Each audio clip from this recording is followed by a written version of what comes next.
afternoon, dear audience.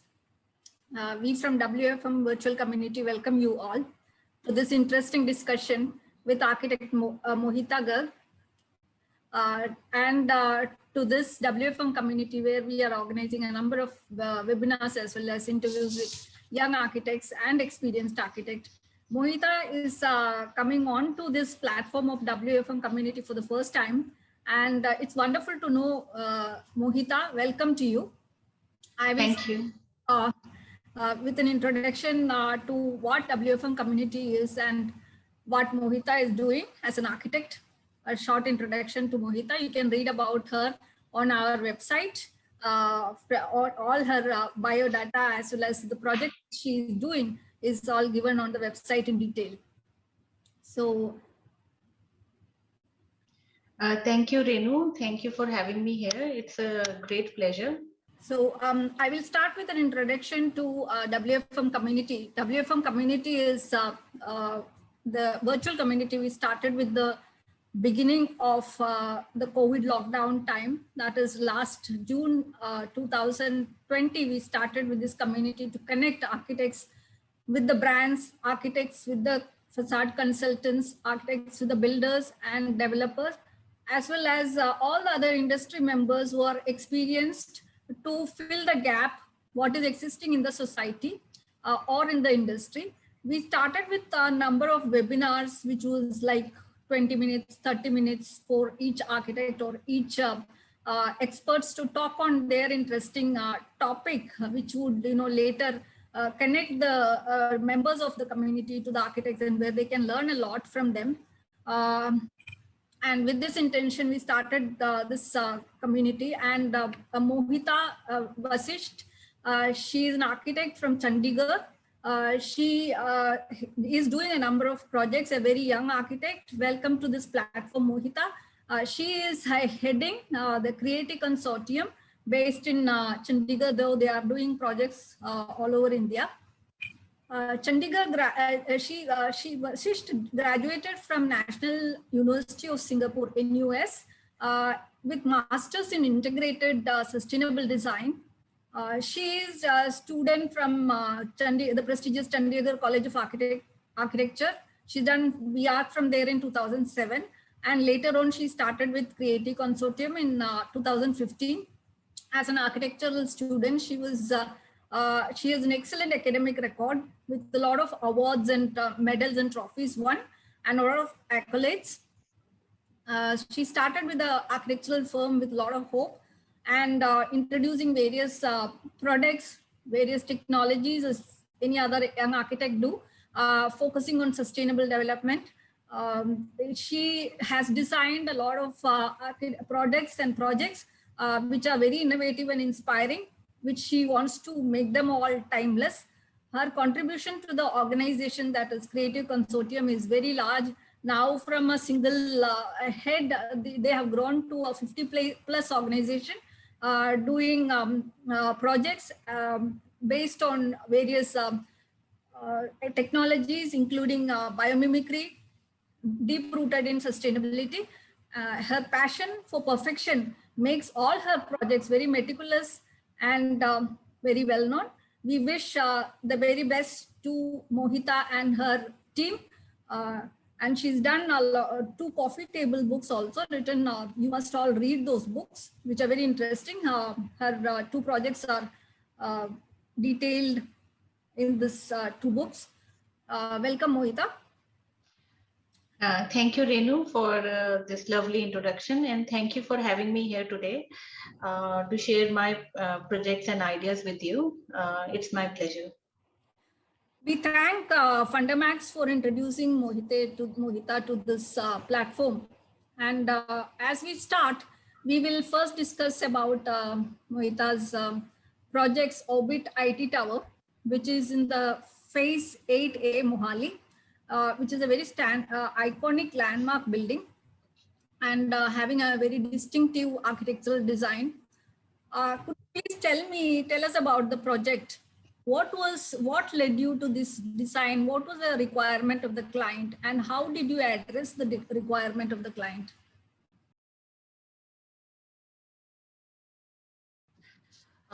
This project that we are talking about today, it's a IT building. It's in Mohali. It's a venture of Orbit Private Limited, which is an environmentally conscious real estate brand with a prominent niche in the industry. Under the leadership of developer Mr. P.S. Garewal, when the client they came to us, their requirements were basically twofold. Firstly and foremost, they were looking for a building or a prototype which is adaptable and flexible enough for all type of IT planning, and which breaks free from a very typical matchbox type of approach.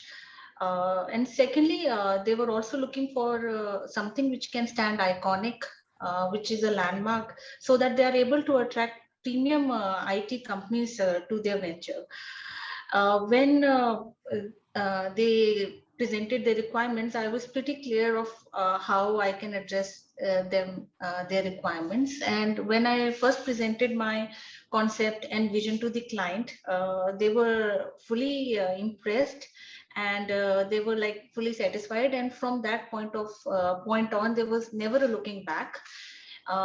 Every effort that we made from then was to how to convert that vision into ground reality. And if you would see the 3D conceptualization that we did and the actual building, it is almost the same that has been done on the site. Today, this building, it stands iconic. It's a landmark which mesmerizes all of its spectators by its very striking and dynamic form. But it's also very functional and a high efficiency design.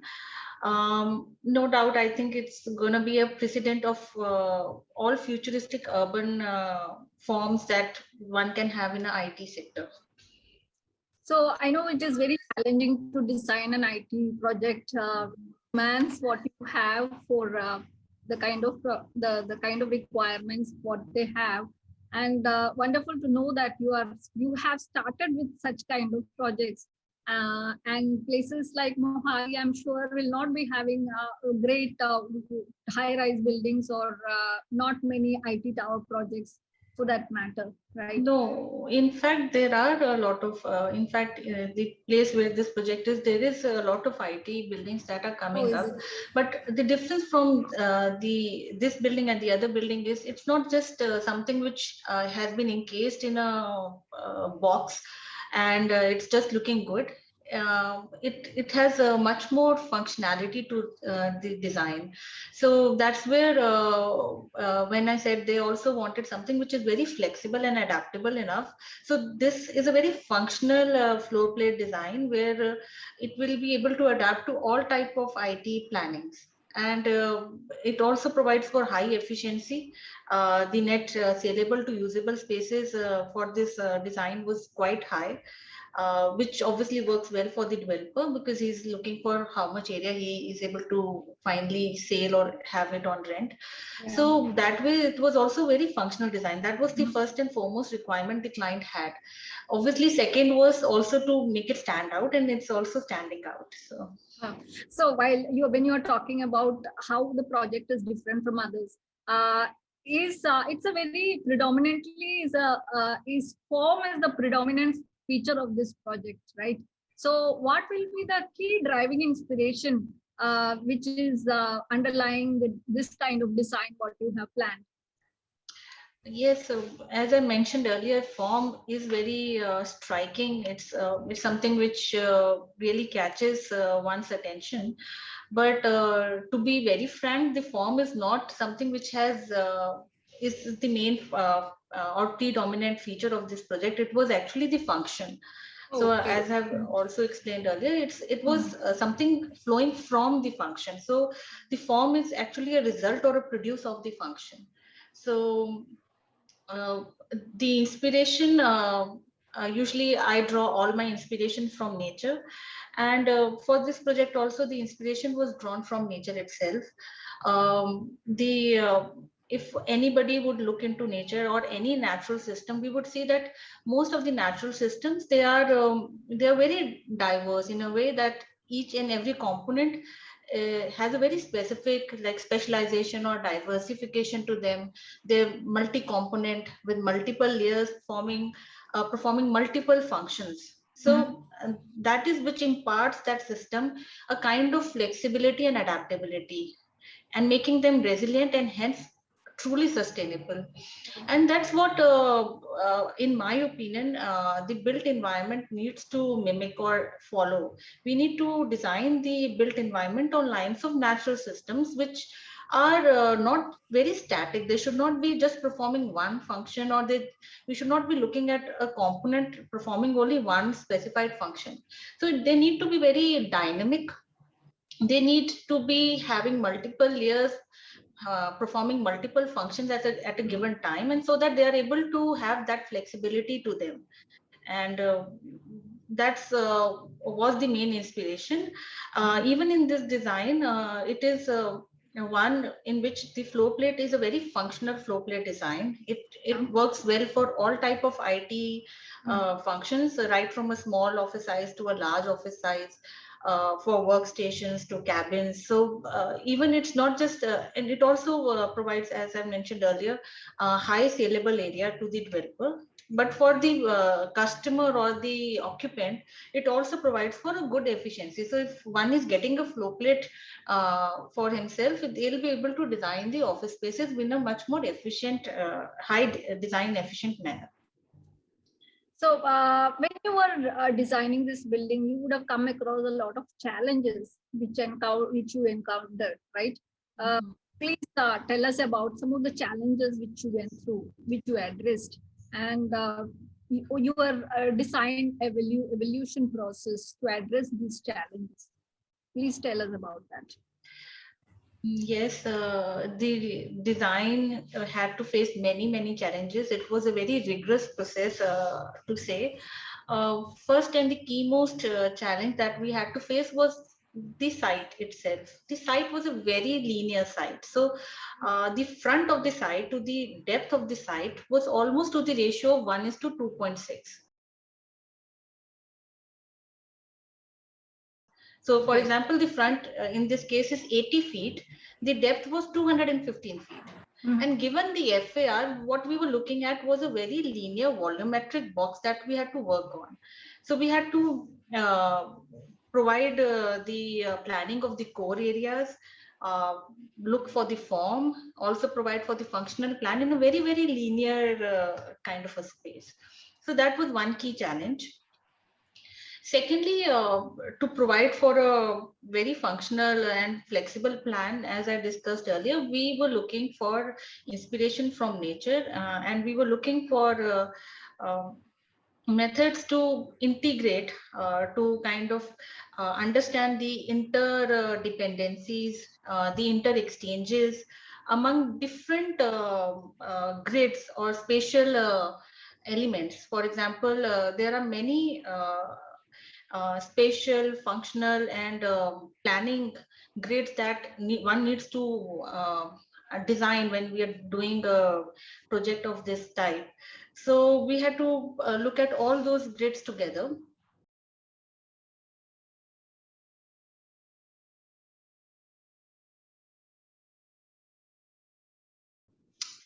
Just to make this all conversation more clear, let me just give you an example for it. Usually, let's take, there are three main grids in a design. One is a design grid, one is a planning grid, and the third one is a parking grid, you can say, or a vehicular grid. So the design grid is one which is a multiplicative or a repetitive grid that will come for a given footprint of a building. So this is a very design specific grid. So for a given site, given what are the setbacks, what are the zoning, what are the bylaws, so there will be one specific building footprint, and how you can divide that in a particular repetitive module is the design grid. So the planning grid is one which works for the given function of the building. So planning grid would be one which increases the efficiency or flexibility of planning different kind of functional requirements for that building. So for example, this is an IT building. So it would be a grid which works well for a workstation. It works well for an open office, for a cabin, or a combination of all of them together.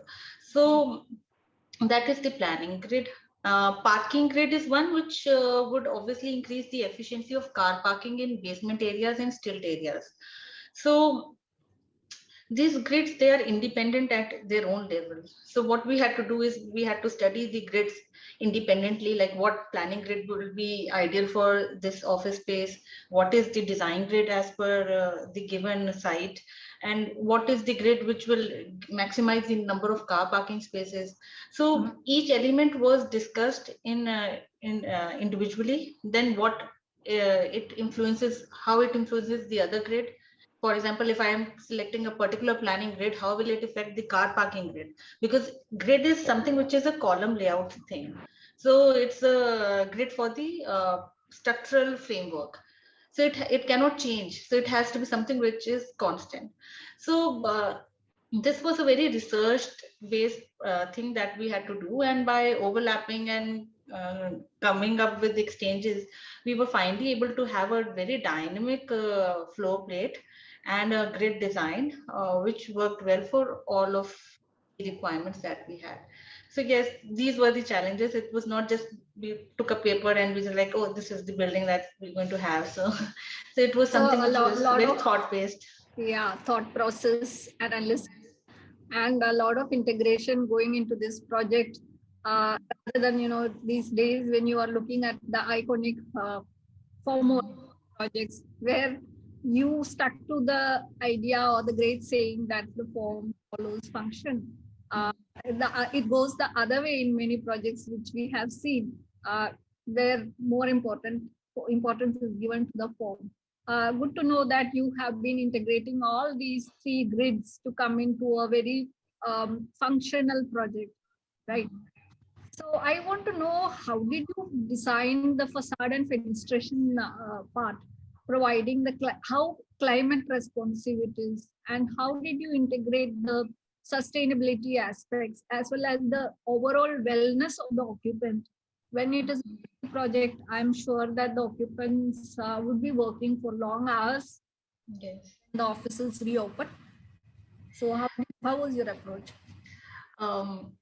Yes, this design is also very climatically responsive, as we have discussed earlier. Um, because it is designed on the natural lines, it's not only just adaptable, but it is also responding well to the site conditions. It is designed with a passive design techniques, wherein the effort was laid to reduce the overall heat gain by the building. So once you reduce what the building is going to gain during the daytime, so that affects the amount of energy that the building will consume to cool it down, because eventually it's a IT building. So it is going to be a fully air conditioned building. You cannot have doors and windows open for them.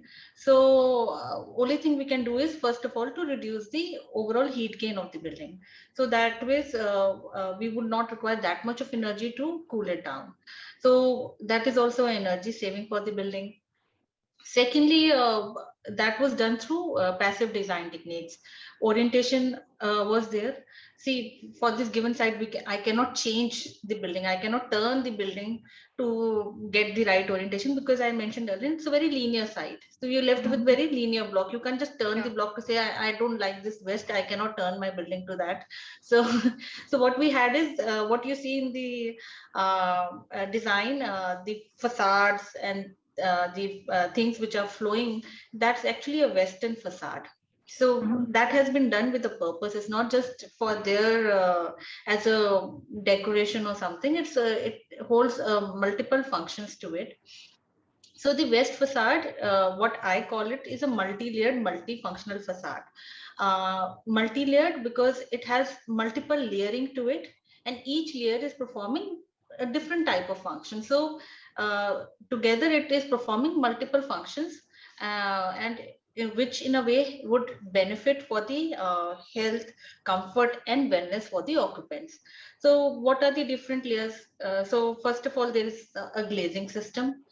Then there is some solid insulated sections which are covered with Fundamax And then third one is the aluminium louvers, which are angled at a particular angle so that it doesn't allow for direct sunlight to come in, but it allows for indirect light, which obviously promotes daylighting. Um, the glazing and the louvers are designed in a way to enhance the views to the outside. So the facade is actually performing four functions. First of all, it is providing for the reduction in the heat gain, because there are so many layers to it. You're reducing the direct heat gain of the building. Secondly, it is enhancing the views to the outside. Third is it promotes the natural daylight, which again reduces the energy requirement for lighting during the daytime hours. And fourth is obviously it is also providing for the iconic form that the client was looking for. So overall, the facade is performing multiple functions, and providing and moving towards a very functional and high performance design.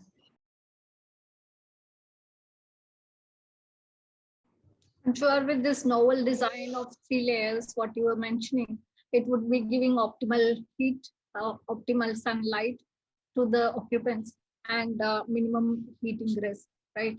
Yes. So especially for a climate like Mohali, where the summer heat is very strong, I'm sure this kind of innovative facade would help people who are working in this kind of uh, projects, right? So, what motivated the kind of dynamic form which you were talking about on facade? And how did you balance the aesthetics with this dynamic form? Definitely, you said this purpose of the facade is giving aesthetics also, the kind of form which you uh, imagined or the ideated form, right? Yes, as mentioned again and again, the form was actually a produce of function. It was not the predominant factor, but uh, but during the design evolution process, at certain instances, I have given form a free will. Free will as opposed to deterministic approach, as in that form is not just literally following the function. It is allowed to break free from the supporting structure at certain instances and to evolve and express itself freely. And this is the flowing patterns, the rhythms, and that free expression of the form is actually creating a perfect balance, as one would see in nature. And that is the reason, if somebody is looking for at the building for the first time, they are obviously kind of mesmerized by its look. So form is flowing. It's something which uh, creates rhythm. So that's what, if one would say, what humans intrinsically like. They like something which is flowing. You obviously are in love with water. Why? Because it's always in a constant motion. It's something which is light, it's flowing, it's giving you a rhythm to it. So these kind of principles were again brought into the design, and that's the reason that was there, because I also wanted a very iconic form for the client.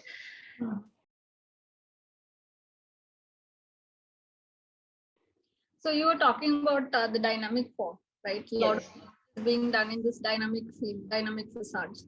So yes. we call it dynamic facade, first of all. This is just my curiosity to know what kind of dynamic form you did you use in the facade.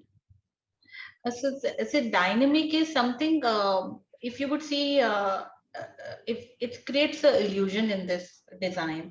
If one is looking at the design, you would not be able to see which is the structural element which is supporting the design, but you rather are provided with the illusion where the structure is almost curving and it's floating. So it is, it's in a constant rhythm, and that's where it is dynamic. And it's dynamic in also in another sense, that it is performing multiple functions. It's not just there for some aesthetic purposes. It is also performing function, because that's the western side for the building, and that needs sun control and heat control. and to respond well to the site settings. So that's where the dynamic word is coming from. So you said, just mentioned that your facade is floating and it looks flawless from outside. And how have you achieved this kind of form and the floating and flowing form? How did you achieve it? And could you please share the structural design system supporting the design? What were the materials which helped coming to this new methodology, or new system of facade where it is floating and flowing kind of a structure? To create that illusion of something which is really floating, if you would look carefully into the design, there are two volumes which are actually cantilevered or floating. At the entrance point itself, the corner part of the building, it's a 3-story building structure, 3-story office place of 25 feet by 25 feet, which is cantilevered out, and it doesn't have any support underneath it. So, and the same has been balanced by a RCC pergola on the other side, which is again cantilevered. It's free flowing and it's standing without a support. So obviously the structure design for this building was challenging, and the structure consultant did provide for all these challenges. But there was also one concern with that, because I didn't want to show the structure that it's been cantilevered, because then you won't have that illusion. Like for the magic trick, you should not know what is going behind that, otherwise it's not illusion for you. So we The need big architect secret. yes, so Yeah. we needed something to really Yes. clad it and kind of create that illusion. So we needed a material which is lightweight and which is able to do this work, and that's where Fundamax helped us out. It's easy to work with material, it's versatile, it provides that kind of monolithic look that I wanted, and it doesn't have any dead weight to it. Otherwise, anything which is heavy would obviously increase more weight, and then more of the structure requirement would be there. So that way, Fundamax helped us. Fundamax as a material was helpful in the execution of the facade systems. And now, if I don't mention that to you, you would never know how it really works. Okay. So I'm sure from the pictures, people will understand how it is, how did you work on these systems, and how we came to this conclusion of the design and how it is working out, right? Yes. As a design firm, Creative Consortium, can you please tell me about how you started and how did you progress over the years? You started in 2015 and it's just about 7 years, right? No, Creative Consortium as a firm started in 1990. It was founded by my mother, architect Madhu Garg. Okay. She started it as a 2-employee firm in the year 1990, and working tirelessly. Today, we stand as a family of 50 plus employees. I graduated in the year 2007. Then I worked with Creative Consortium at a lower level for 5 years. Uh, so yes, and then I went for my master's to Singapore, from where I graduated in the year 2013. Then I was working in Singapore for 2 years, and then I came back to India in 2015. So that's where in the year 2015, having gained experience both at abroad and during my initial years, that's where I formed partnership with the firm Creative Consortium. I also started entirely new sister concern, which is limited edition high-end luxury villas under the name of Superlux, which is super luxury bespoke villas, which will be limited edition. Total number of 18 such villas would be there all around the world. Very proudly, 3 of them are under construction. One is in India itself, in Mohali, and 2 is there in United States. One in Houston, and the other one is in Wisconsin. So hopefully we'll have another thing later on for these projects. Yes, for Creative Consortium, we have always uh, we are always a firm which has kept the client at the core. We work and we strive towards achieving and giving the client what he or she is obviously needing or demands. With our best efforts, we have uh, we are doing projects pan India, uh, worth 1,000 crores plus, and we have mixed bag of both private and government projects. So my mother is doing more of the government projects, and I have more private sector projects. So it's so wonderful to know that young minds like you is achieving so much at this young age. I'm sure your education abroad would have got a lot of experience or exposure to the kind of work environment and the work kind of culture which you are bringing from all around the world, and which would understand the kind of culture people are looking for right now rather than how it was some 15 years back. Good to know that with the guidance from your mother, you are following your mother's footstep, but with an international experience. Yes. Could you please tell us about, other than the luxury projects which you are speaking about, the residential, could you tell us about the other recent projects you are working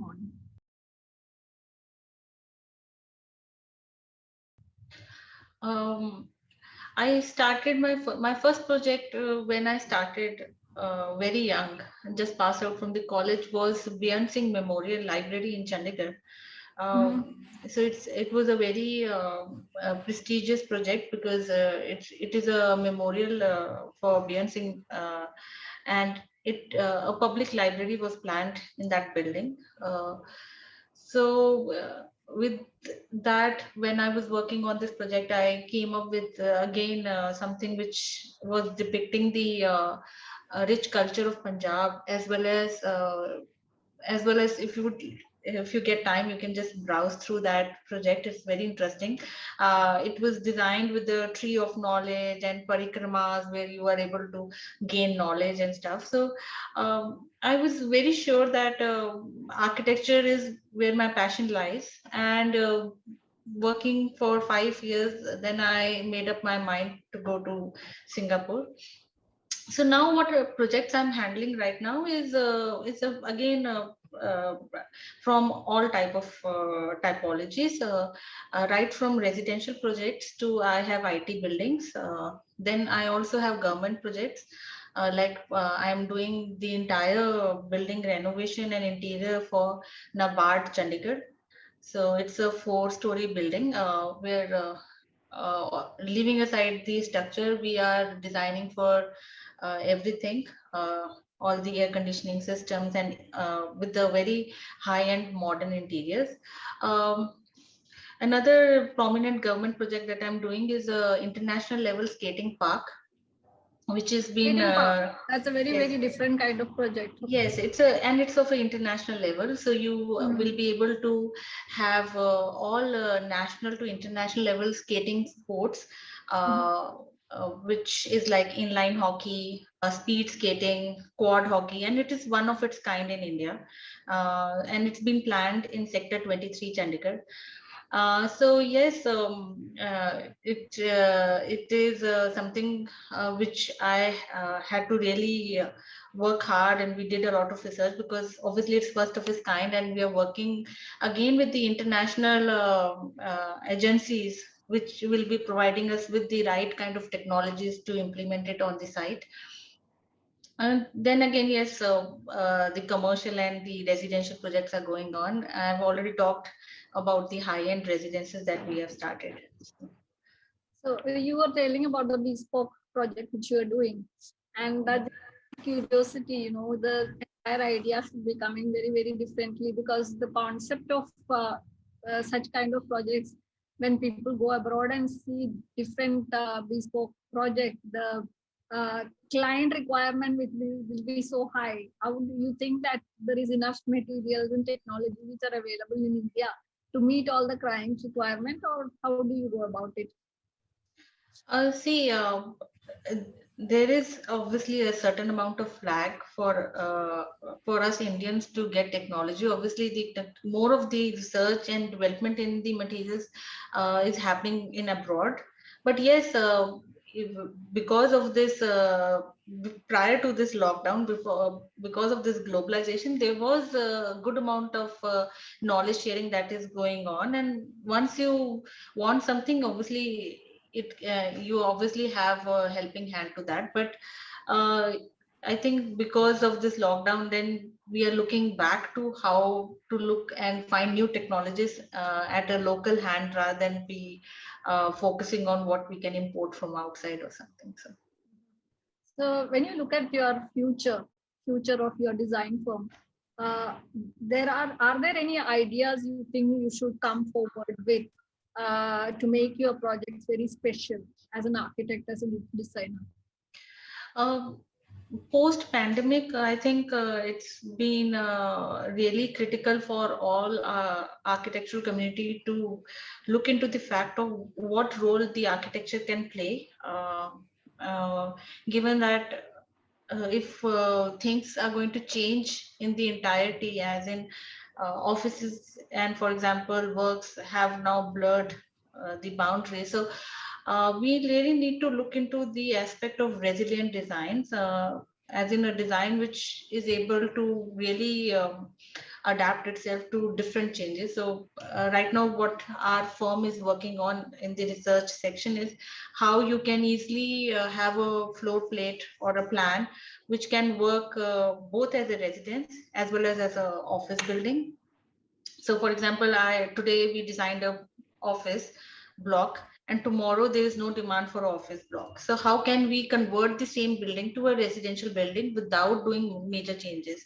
So this kind of a example is a example of a resilient design, as in like it can easily adapt to the changing nature of the demand.